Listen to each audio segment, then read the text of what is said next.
welcome back to IFRS. So I got a question recently from some of you guys about the cost I incurred in relocating from Nigeria to Canada. That is, estimated cost that guys should actually budget for relocating from Nigeria to Canada. So I'll be talking you through those costs one after the other today. If you have any further questions, just leave it in the comment section. I'll go through them and respond as usual. And you can also reach out via mail at ifrs1@gmail.com. I'll put it somewhere on the screen here. Okay, so let's get started. So the expectation here is that you've already interviewed for your role, you've gotten the job offer, and then you're looking at, okay, what costs will you incur in order to relocate to Canada. So the first one, which I believe you are supposed to have incurred, is with respect to getting a transcript. So getting a transcript in Nigeria, the cost varies, and there are various platforms where people can actually request. It's either you request directly from your school or you request via other third parties. Yeah, so you may also have to consider that cost.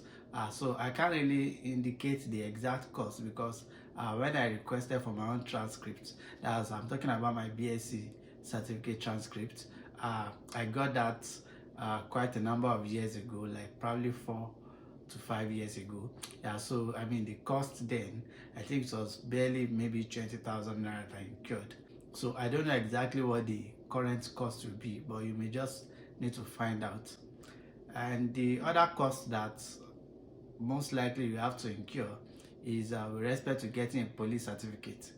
Yeah, so in my own experience, when I got a police certificate last year, it was around 10,000 naira that I got it.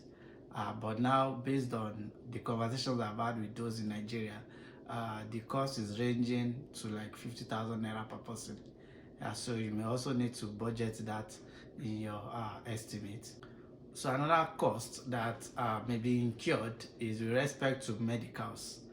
So most likely your employer will request that you actually appear for medicals and take your medicals most likely at IOM, and the cost there, when I incurred, that was around 46,500 naira per person. That was last year. I don't know what the actual cost is, so you might just maybe go to the website and check for the current cost so that you can also properly estimate how much that would be. Then the other cost is biometrics. For my own experience, I didn't have to pay for biometrics. I don't know if there are costs attached to having to get your biometrics, so you may also check that as well. Then another cost that you could also budget, if you don't have your passport yet, you could also budget to go get your passport. And to get your passport, I remember when I got my passport like 4 years ago or thereabouts, I think I paid like 30,000 naira.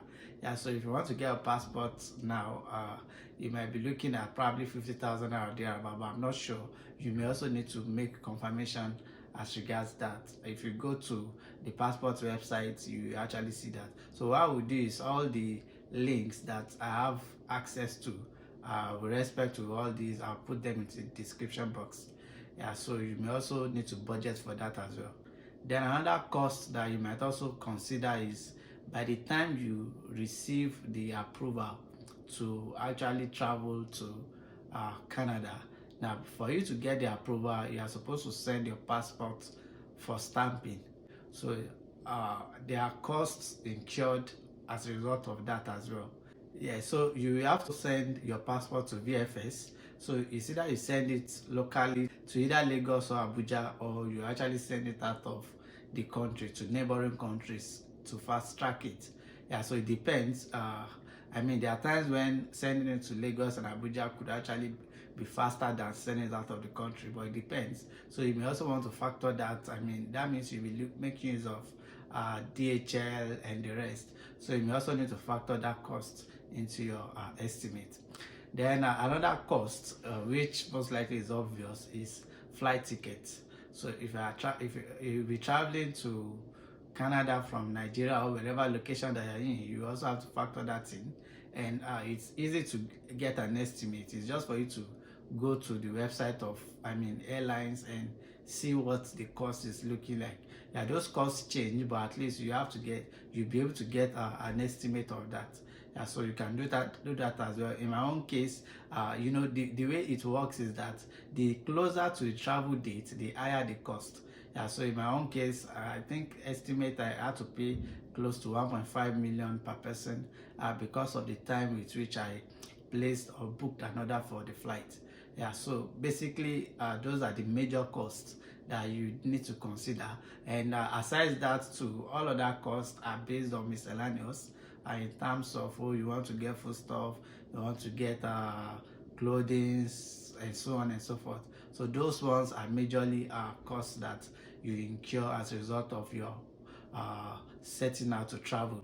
Then another cost that you may also want to budget for is cost of accommodation. Yeah, because except probably if you've gotten accommodation or somewhere to stay or somebody to stay with in Canada, you may also look at, okay, the cost that you need to incur in terms of probably getting an Airbnb and renting a place as well. If you want to rent a place, there's a site that I can go to. I'll put that on the screen. It's called rentfaster.ca. Yeah, so you may also want to consider having to make budgets for that cost. And if you go through the site, you will see there's a start for the kind of cost to incur in terms of getting, different apartments. You see condo, you see 1 bedroom, studio apartment, 2 bedroom, and the rest, and you see the average cost on the platform. Yeah, so basically those are the major costs that you could actually think of preparing for, and these costs vary per person, per time, and so there's no specific cost attached to it. You just need to make your findings and make the necessary estimate. Yeah, if you enjoyed this video, please like, share, comment, and I'll be back for more. Cheers.